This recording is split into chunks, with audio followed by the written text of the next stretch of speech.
Bienvenidos cracks a un nuevo video. Vamos a tener el desarme de un Redmi 13c y le vamos a hacer un cambio de pantalla, cracks. Redmi 13c, estos equipos tienen el case, o mejor dicho la tapa, es una cubierta de plástico, está pegado con un adhesivo muy fuerte, son los pegamentos de los teléfonos móviles.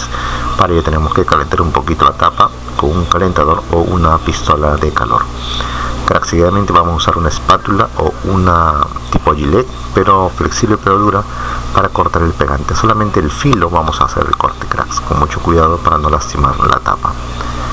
Quiero que sigas esta línea de este video, este tutorial paso a paso, para que lo puedas hacer tú mismo de una manera exitosa, cracks. Primero vamos a hacer el desarme de este equipo, ya que el desarme de este equipo puedes usarlo para hacer cualquier tipo de reparación, mantenimiento o también algún servicio de software. Seguidamente le damos un cambio de pantalla a este Redmi 13c, cracks, así que te dejo con el video, este tutorial, para que lo puedas ver y visualizar de la mejor manera. No olvides compartir y suscribirte al canal, cracks.